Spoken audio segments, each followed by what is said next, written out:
सभी साथियों को नमस्कार। आज के इस वीडियो में हम बात करेंगे रेलवे ग्रुप डी एग्जाम 2025 के लिए इंपॉर्टेंट क्वेश्चनों के बारे में। जैसा कि आप सभी को पता है, रेलवे ग्रुप डी का एग्जाम जोरों शोरों से चल रहा है। काफी सारी शिफ्टों का एग्जाम कंप्लीट हो चुका है, लेकिन अभी भी लाखों की संख्या में ऐसे स्टूडेंट बचे हैं जिनका एग्जाम नहीं हुआ। आने वाले दिनों में उन बच्चों का एग्जाम होगा। तो जिन भी बच्चों का एग्जाम अभी तक नहीं हुआ है, इस वीडियो को, इस क्लास को लास्ट तक देख लेना। आप ही के भले के लिए बोल रहा हूं मेरे भाई। तुम लाइक करो या मत करो, चैनल को सब्सक्राइब करो या मत करो, लेकिन इस क्लास को लास्ट तक देख लेना, क्योंकि मेरे भाई इस क्लास से काफी सारे क्वेश्चन आपके एग्जाम में हूबहू देखने को मिलेंगे। तो आइए शुरू करते हैं क्लास को। एक बार सभी बच्चे अपनी अपनी एग्जाम डेट कमेंट कर दो भाई, ठीक है? अपनी अपनी एग्जाम डेट कमेंट कर दीजिए। देखो, निम्नलिखित समीकरण में प्रश्नवाचक चिन्ह के स्थान पर क्या आएगा? यदि प्लस और माइनस को आपस में बदल दिया जाए, साथ में मेरे भाई गुणा और भाग को आपस में बदल दिया जाए, तो बताओ मेरे भाई क्वेश्चन मार्क की जगह पर क्या आएगा? सवाल के लगा लो मेरे भाई, वेरी वेरी इंपॉर्टेंट, क्योंकि भाई इस तरीके के जो सवाल है वो बार बार लगातार एग्जामों में पूछे जाते हैं। तो सभी बच्चे कमेंट करेंगे मेरे भाई, इस सवाल का राइट आंसर क्या होगा। फटाफट कमेंट करो मेरे भाई, देखते हैं किस बच्चे का कमेंट सबसे पहले आता है। फटाफट कमेंट कर दीजिए। तो ध्यान से देखो मेरे भाई, सर इस सवाल को करने के लिए देखो, तुम्हारे सामने 342 है, आगे तो गुणा है, लेकिन सवाल में बोला है कि गुणा और भाग को बदल दो। तो गुणा की जगह पर लगा देंगे भाग और लिख देंगे 18। आगे तो प्लस है, लेकिन प्लस और माइनस को आपस में बदलेंगे तो माइनस आपका 79 हो गया। माइनस की जगह पर प्लस लिखेंगे, 45 की जगह 45, और गुणा की जगह, भाग की जगह पर गुणा लगा देंगे। आइए 18 का भाग देंगे तो 18 एकम 18, कितना बचेगा मेरे भाई? 12 और 4 16, 18 नाम का 162 हो जाएगा। माइनस में मेरे भाई 79, और 45 गुणा में 3 करेंगे तो 5 तिया 15, 12 और 13, 135 होगा। 79 में से 19 घटेगा तो आंसर बचे कितना? माइनस का 60, और माइनस का 60 को जब 135 में से घटाएंगे तो 135 में से घटाएंगे तो 70 और 5 75 आंसर आएगा। बात खत्म। तो जिन्होंने 75 आंसर दे दिया है उनके मजे हो गए, बाकी सभी का ये सवाल गलत हो चुका है। मैं देख पा रहा हूं भाई, काफी सारे बच्चों ने इस सवाल का आंसर दिया है बी, जो कि उनका सही है। उम्मीद करूंगा भाई सवाल समझ में आ गया होगा। अब बढ़ते हैं अगले सवाल पर। अगला सवाल ध्यान से देखो भाई। वीडियो में आगे बढ़ने से पहले जो भी student railway group D exam 2025 की तैयारी कर रहे हैं, जिन भी बच्चों का एग्जाम अभी तक नहीं हुआ, आने वाले दिनों में जिन भी बच्चों का एग्जाम है, उन सभी के लिए करंट अफेयर का, जीके का, रीजनिंग का और मैथ सब्जेक्ट का पीडीएफ तैयार कर दिया है केवल 100 रुपए में। 100 रुपए में करंट अफेयर भी मिलेगी, जीके भी मिलेगी, रीजनिंग भी मिलेगी और मैथ भी मिलेगी। इन चारों सब्जेक्टों का कंप्लीट पीडीएफ आपको 100 रुपए में मिलेगा। अगर कोई बच्चा ध्यान से मन लगाकर इस पीडीएफ को पढ़ लेता है तो लगभग वो सिलेक्शन के नजदीक पहुंच जाएगा, क्योंकि मेरे भाई पीडीएफ में वैसे ही क्वेश्चन हैं जैसे क्वेश्चन आप लोगों से एग्जाम में पूछे जाएंगे। इसमें आपको इंपॉर्टेंट क्वेश्चन भी मिलेंगे और उन क्वेश्चनों का डिटेल में आंसर भी आपको इसी पीडीएफ में मिलेगा, यानी क्वेश्चन भी मिलेंगे और आंसर भी मिलेंगे। लास्ट टाइम है मेरे भाई, और लास्ट टाइम में पीडीएफ से पढ़ना एक स्मार्ट डिसीजन हो सकता है।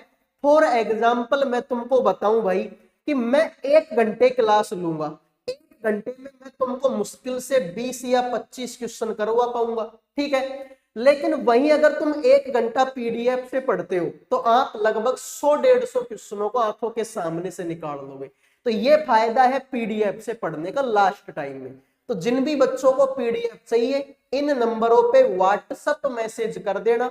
100 रुपए में आपको चारों सब्जेक्टों का कंप्लीट पीडीएफ मिल जाएगा।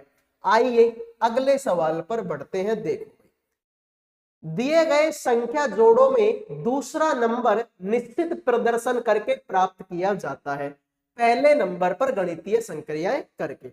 एक को छोड़कर सभी संख्या जोड़ियों में समान ऑपरेशन का पालन किया जाता है, वह विषम संख्या युग्म ज्ञात कीजिए। मेरे भाई, मेरे दोस्त, मेरे सखा, मेरे बंधु, तुम्हारे सामने 4 ऑप्शन है।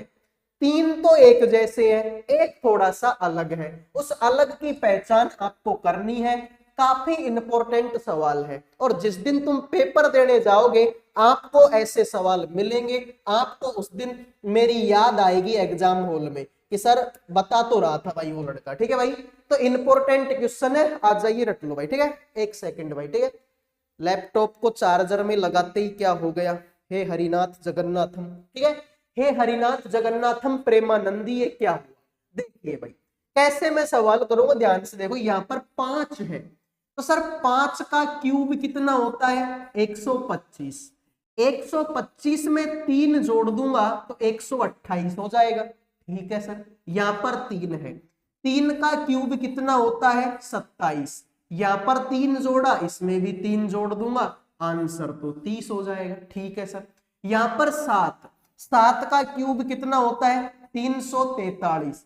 343 में 3 जोड़ूंगा 346 हो जाएगा। ठीक है, यहाँ पर 1 है तो 1 का क्यूब कितना होता है? 1 होता है, 1 में 3 जोड़ेंगे 4 हो जाएगा। ठीक है भाई, ध्यान से क्यूब किया और सब में 3 3 3 3 जोड़ दिया तो ये आया 128 जो कि बिल्कुल सही है।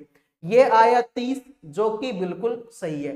ये आया 4 जो कि बिल्कुल सही है। लेकिन ये आया कितना? 346, जबकि यहां पर कितना है? 352। तो ये नालायक है मेरे। तो जिन्होंने सी आंसर दे दिया है उनका सही है, बाकी सभी का ये सवाल गलत हो चुका है। आओ मेरे भाई अगले सवाल पर बढ़ते हैं। तुम्हारे सामने 6 मित्र हैं, A B C D E F और ठीक है ई एफ तक ही है। एक व्रत में केंद्र की ओर मुंह करके खड़े हैं।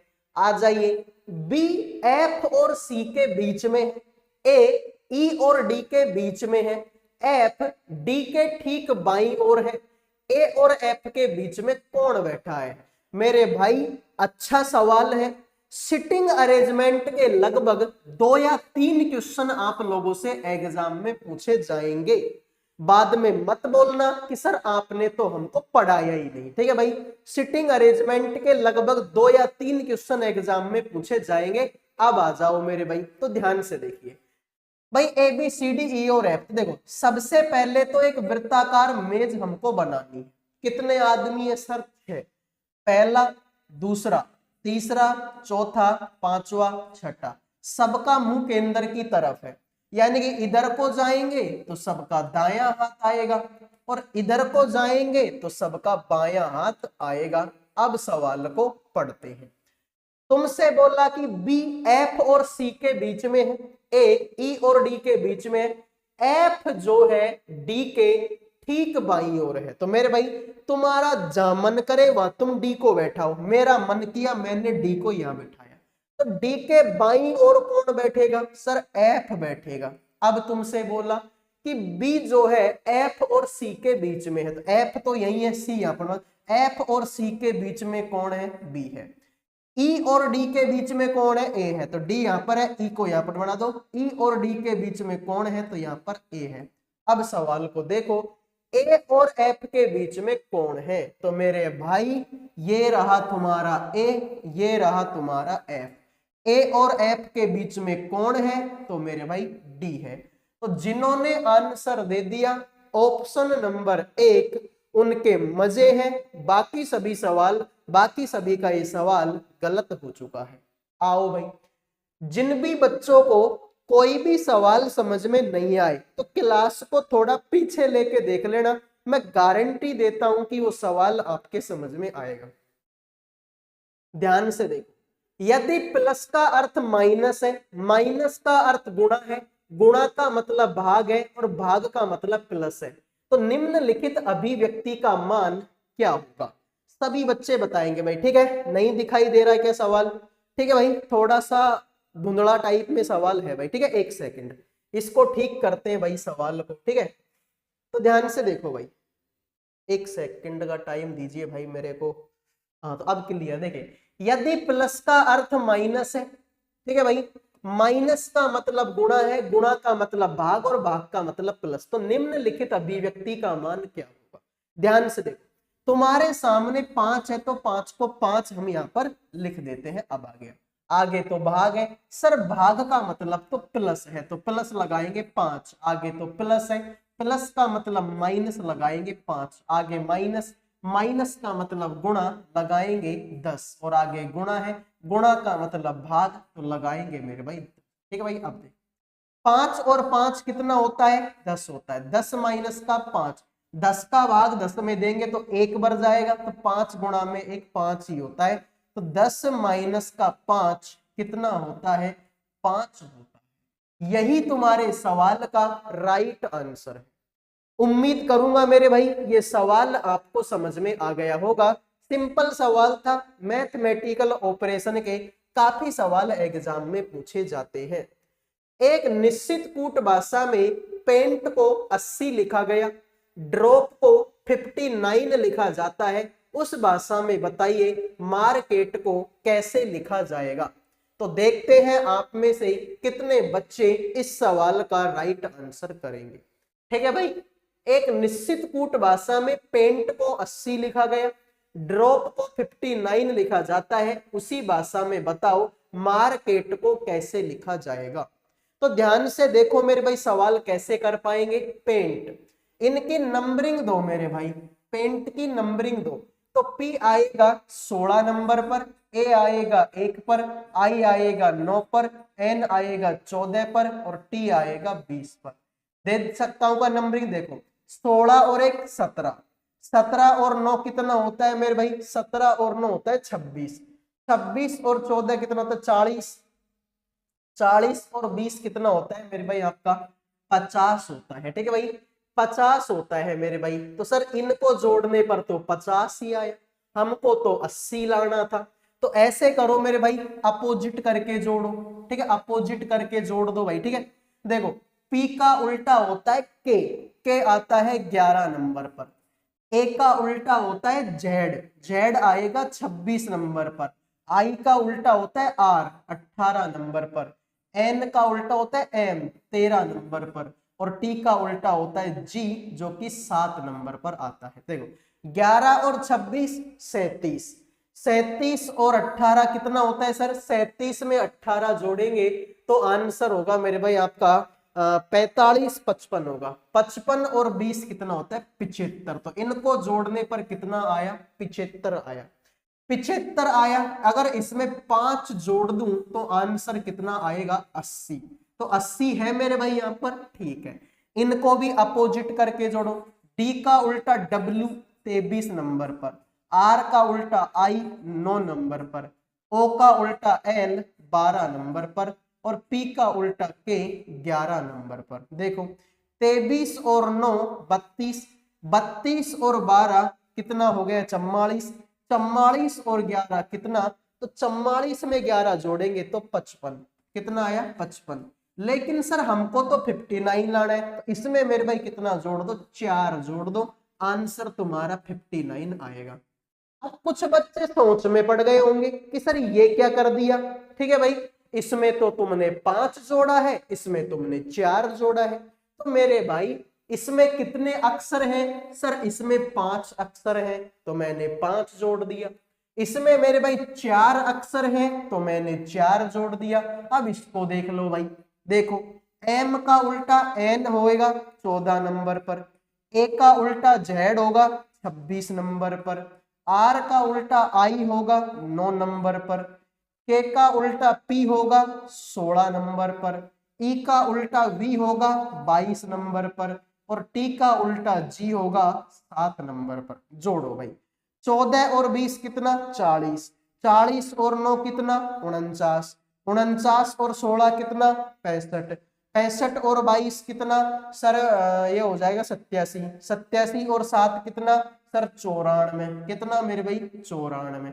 इसमें कितने अक्षर है सर, इसमें 3 और 3 6 अक्षर है, तो 94 में 6 जोड़ेंगे 100 आंसर आएगा, बात खत्म। तो जिन्होंने 100 आंसर दे दिया है उनके मजे हो गए, बाकी सभी का ये सवाल गलत हो चुका है। देखो हो सकता है कि जोड़ने में कोई गलती हो गई हो, तो ये आप एक बार खुद भी जोड़ लेना, ठीक है भाई। आइए अगले सवाल पर बढ़ते हैं। देखो दिए गए प्रत्येक अक्षर के लिए एक संख्या निर्दिष्ट की गई है। इन संख्याओं की निम्नलिखित 4 संभावित व्यवस्थाओं में से उस विकल्प का चयन करें जो एक अर्थपूर्ण शब्द को बनाता है।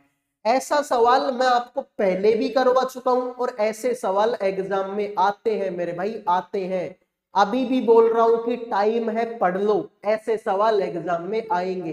तुमसे बोला कि इनको देखो, यहाँ पर 4 3 7 1 2 5 है, तो इन अक्षर भाई 4 नंबर पर क्या है सर, यहाँ पर 4 नंबर पर एस है, तो पहले एस लिख दो। फिर 3 नंबर पर टी है तो टी लिख दो।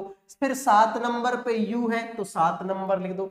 इस तरीके से आपको लिखना है और फिर आपको बताना है कि अर्थपूर्ण शब्द किसमें निकलता है। तो मेरे भाई ध्यान से देखो, आ जाओ। सबसे पहले तुम्हारे पास अमित देखो, इसको देखते हैं, 4 3 7, तो 4 नंबर पर एस है, 3 नंबर पर टी है, 7 नंबर पर यू है, उसके बाद में 6 1 2 5, तो 6 नंबर पर आपका डी है, 1 नंबर पर ई है, 6 1 2 5, 2 नंबर पर एन है और 5 नंबर पर आपका टी है। तो बन गया STUDENT,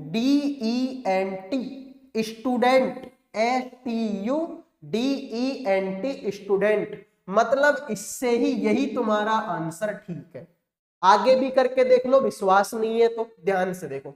सबसे पहले 2 1 4, तो 2 नंबर का कौन सा है एन, 1 नंबर का कौन सा है ई, 2 1 4 नंबर कौन सा है एस, ठीक है मेरे भाई, सॉरी 4 नंबर पर एस है, तो 2 1 4, 3 6 7, 3 नंबर पर टी, 6 नंबर पर डी और 7 नंबर पर यू और 5 नंबर पर आपका टी। क्या ये कोई स्पेलिंग होती है?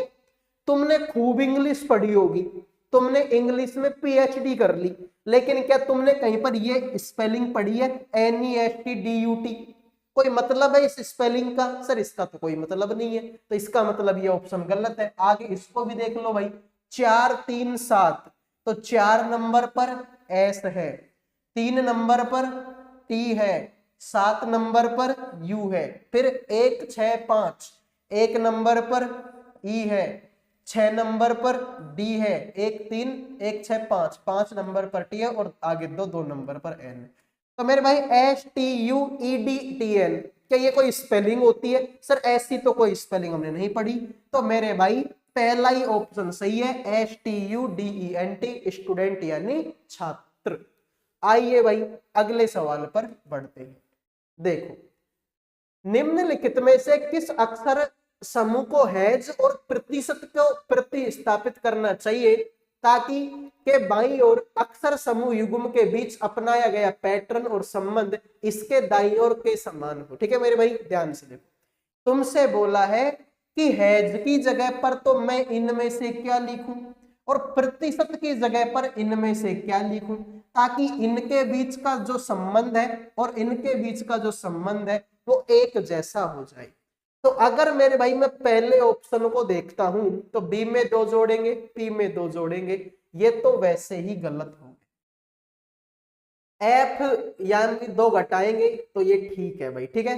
फिर यहाँ पर एच 3 जोड़ेंगे, 3 जोड़ेंगे, आर 2 जोड़ेंगे और मेरे भाई आर में से 2 जोड़ेंगे तो इसमें 2 जोड़ेंगे, एल में से 2 जोड़ेंगे, ठीक है भाई। तो ये ऑप्शन भी तुम्हारा नहीं होगा। सी के बाद में डी, पी के बाद में ओ आता है, ठीक है, पी के बाद में तो क्यों आता है, तो ये भी गलत है। ठीक है भाई, इसमें मेरे भाई 2 जोड़ा, इसमें भी 2 जोड़ा, हाँ ऐसे कैसे हो सकता है भाई, ठीक है, ऐसा कैसे हो सकता है भाई। सी के बाद में डी और यहाँ पर प्रतिशत पी, एक सेकंड भाई, एक सेकंड, ठीक है। तो यहाँ पर भाई देखो बी में 2 जोड़ेंगे तो डी हो जाएगा, ठीक है भाई। लेकिन पी में से अगर मैं 2 घटाऊंगा तो आंसर आएगा, तो ये तो नहीं हो सकता मेरे, ठीक है। एफ इसमें से 2 घटाएंगे, इसमें से 2 घटाएंगे, ठीक है भाई। एच के बाद में 3, सी के बाद में 3, ठीक है भाई। 2 घटाएंगे 2, हाँ ठीक है, सॉरी। बी ऑप्शन आपका सही होगा भाई, ठीक है। बी ऑप्शन तुम्हारा सही भाई। देखो एफ टी एच, एज की जगह पर मैं क्या लिखता हूं, एफ टी एच। एज की जगह पर मैंने लिखा एफ टी एच, ये लिखा एज की जगह। देखो एफ आएगा 6 नंबर पर, टी आएगा 20 नंबर पर, एच आएगा 8 नंबर पर। इसको देखेंगे, डी आएगा 4 पर, के 11 पर, आर आएगा 18, ठीक है मेरे भाई। सॉरी एफ एच टी है यार वो, ठीक है। एफ एच टी है, ठीक है। एफ एच टी है तो एफ आएगा 6 पर, एच आएगा 8 पर, टी आएगा 20 पर। इसको देखेंगे तो डी आएगा 4 पर, के आएगा 11 पर, आर आएगा 18। देखो इसको लॉजिक क्या बना, 6 में से 2 घटाएंगे 4, 8 में 3 जोड़ेंगे 11, 20 में से 2 घटाएंगे 18। अब यहाँ पर देखो प्रतिशत की जगह पर एन एफ जे, यहाँ पर लिखूंगा मैं एन एफ जे। पीसीएल, पी आएगा 16 पर, सी आएगा 3 पर, एल आएगा 12 पर। इसको देखेंगे, एन आएगा 14 पर, एफ आएगा 6 पर, जे आएगा 10 पर। देखो 14 में से 2 घटाएंगे तो 16, 16 में से 2 14, 3 में 3 जोड़ेंगे तो 6, 12 में से 2 घटाएंगे तो 10 हो गया। देखो लॉजिक सेम ही है ना भाई। माइनस का 2 प्लस का 3 माइनस का 2, माइनस का 2 प्लस का 3 माइनस का 2, ठीक है भाई। 2 3 2 2 3 2, यानी कि लॉजिक सेम है। तो भाई एज की जगह पर मुझे ये लिखना पड़ा और प्रतिशत की जगह पर मुझे ये लिखना पड़ा। इसका मतलब बी ऑप्शन आपका क्या होगा, राइट होगा। तो जिन्होंने बी आंसर दे दिया है उनके मजे, बाकी सभी का गलत है। आओ भाई, निम्नलिखित श्रृंखला में केवल एक समूह अक्षर समूह गलत है, गलत अक्षर समूह का चयन करें। सभी बच्चे बताएंगे भाई इस सवाल का राइट आंसर क्या होगा। तो देखते हैं आप में से कितने बच्चे इस सवाल का आंसर करेंगे। तो ध्यान से देखो भाई,